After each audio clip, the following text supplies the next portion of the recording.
You hear that? No, seriously, do you hear it? That wasn't the wind. I swear to you, something just snapped a branch out here, and it wasn't small. I don't care how many times I've camped in these woods. This is different. My gut keeps twisting like I'm standing in the wrong place at the wrong time, like the earth itself doesn't want me here. I told myself this would just be another hike, just another vlog for you guys. The kind of spooky adventure where I make jokes about noises, pretend to be scared, and then laugh it off by morning. But I'm telling you now, I'm not laughing. Not tonight. The locals warned me. They always warn me, right? But this town's warnings were heavier. They said don't go up past Black Hollow Creek, don't cross the ridge after sunset, don't even whisper about what lives up there. You know what they called it? They called it a shadow with teeth, a giant walking curse. I thought it was a campfire story until about 20 minutes ago. I was filming the ridge line when I saw something move against the tree line. It was too tall, way too tall, and I thought maybe it was a trick of the fog. But then I realized the fog doesn't cast shadows. My hands won't stop shaking. I feel like I'm already being hunted. Every time I pause, it feels like the silence itself is listening. And the smell, God, the smell hit me first. Wet dog, rotting leaf, coppery like blood baked into the soil. My throat went dry when I realized it wasn't drifting, it was following. I swear on my life, there's something in these woods with me, something that knows I'm alone. The worst part, every instinct in me is screaming to run, but my feet are rooted here because if I turn my back on that tree line, I don't think I live long enough to take 10 steps. This isn't a game anymore. This isn't just another story for the channel. If you're watching this later, then either I somehow made it out alive or this video is all you'll ever see of me. Because whatever's out there, it's not a bear, it's not a man, and it's sure as hell not a legend. It's real. I keep telling myself I'm imagining it. That's what sane people do, right? You rationalize. You tell yourself it's the wind, or maybe a deer crashing through brush. But let me ask you something. When was the last time a deer made the ground tremble beneath your feet? Because it's happening now. Every few minutes, subtle at first, like a far-off drum beat, then heavier, closer. The earth groans when it steps. And I know some of you will roll your eyes, say I'm trying to hype this up for views. But listen to me, there's no need for hype. The fear is doing the work for me. My chest feels like it's collapsing from the inside out. I found tracks. Not paw prints, not boot prints, something else. Each one nearly the length of my arm. Toes, human-like, but wrong, too wide, too deep, pressed down like the weight of a boulder walked on two legs. I crouched next to them and I swear my bones went cold. The print was still fresh. Damp soil rising at the edges.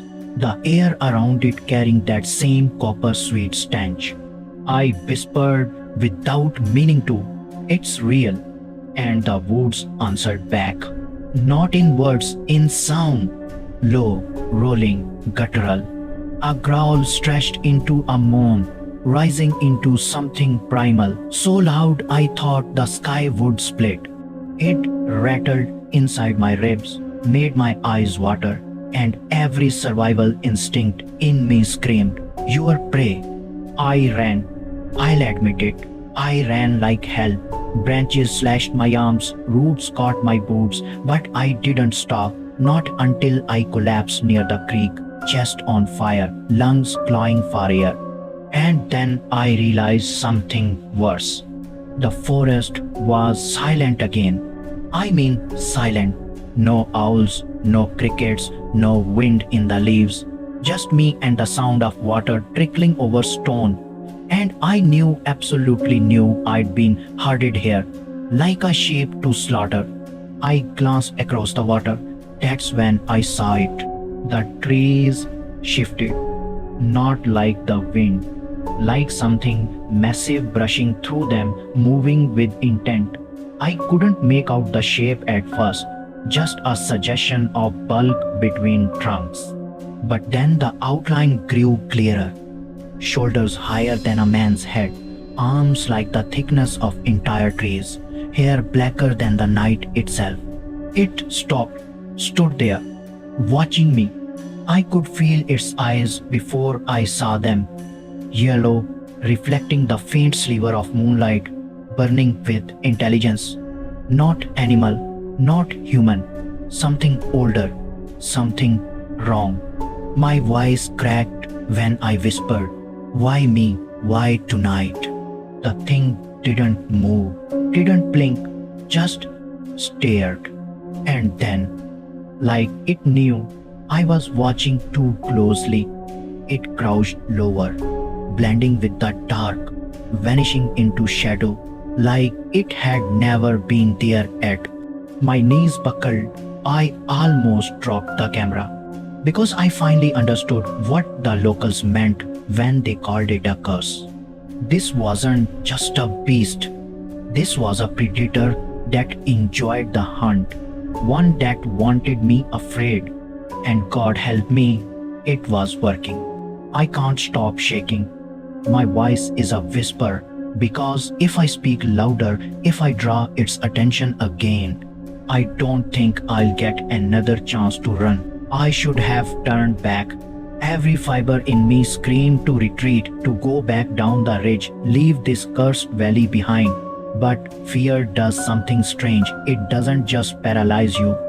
Sometimes it pulls you forward, like you need to see the thing that's destroying you, just to know it's real. So I walked, step after shaking step deeper into the hollow. My flashlight barely cut through the mist, and every flicker of shadow felt like fingers reaching toward me. That's when I found the tree. A massive oak, split clean down the center, its bark shredded into ribbons, and wedged into its trunk here, long, coarse, black. I plucked a strand free and the stench nearly gagged me. Musky, rancid, like wet fur soaked in decay. And there were markings too. Claw-like gouges carved high into the wood, far higher than any man could reach. Some were fresh. The sap still bled down the bark. I whispered, "This is its territory." My voice cracked because I knew I wasn't trespassing anymore. I was trapped in the thing's home. Then I heard it. Not a growl this time, not even movement, but something worse. Breathing, slow, deliberate, heavy. It came from behind me, then above, then all around, as though the forest itself was exhaling. My pulse hammered so hard I thought my ribs would crack. I spun in circles, my light catching only emptiness, mist, broken trees. And then, faintly, ahead of me, two eyes blinked, yellow, white, fixed on me like a spotlight in the dark. They didn't move. They didn't even flinch. But I did. I stumbled backward, tripped over roots, barely catching myself before I hit the ground. And the silence broke. Branches snapped in rapid succession, heavy footfalls thundering toward me, the air vibrating with force. I raised the camera like a shield, screaming into the night. There it is, right in front of me. Look at it. Bigfoot is real. The words ripped out of me, raw and desperate, and in that instant the figure fully emerged from the tree line. I wish I could tell you it looked like a man in a suit, or a bear, or anything familiar. But no, it towered above me, every inch of its frame carved from nightmare. Matted hair hanging like curtains over a chest as wide as a door. arms dragging lower than they should, each movement impossibly deliberate. And that face, God, that face, not quite human, not quite beast, a heavy brow shadowing eyes that glowed faintly yellow, pupils thin as slits, studying me like I was meat. Its mouth opened slowly, revealing teeth jagged and stained, strands of saliva snapping as it exhaled hot, rancid breath that made my skin crawl. I froze completely. My body betrayed me. My mind screamed run, but my legs locked like stone. It tilted its head like it was curious, like it was enjoying this. Then, without warning, it roared. A sound so massive, so violent, the trees themselves shivered. My ears rang, vision blurred, and for a split second, I thought the world might collapse under the weight of that noise. I staggered back, the creek at my heels, the beast stepping closer, closer, its shadow swallowing me whole. And in that moment, I realized this wasn't a chance encounter. This was a hunt, and I had been chosen. I ran. God, I ran like my life depended on it because it did. Every step was a battle against roots, mud, and pure panic. The fog swirled around me, thick and suffocating, as if the forest itself wanted to swallow me whole. Branches clawed at my face, tore at my clothes, and yet I didn't care. My only focus was forward, forward toward the ridge, toward anything that might be safety. And then I heard it behind me, a low, rolling thump, heavy, deliberate, each step shaking the ground beneath me. Faster now, closer. My breath came in ragged gasps, lungs burning, legs threatening to give out. I tried to scream, but my throat had gone raw. It wasn't just behind me anymore, it was around me. The sound of movement, rustling trees, breaking branches. Something massive was weaving through the forest like it knew every root, every stone, every hidden path. I stumbled into a clearing. Moonlight spilled over the rocks, the creek glittering like a strip of silver. I thought maybe, just maybe, I could find footing here, a chance to escape.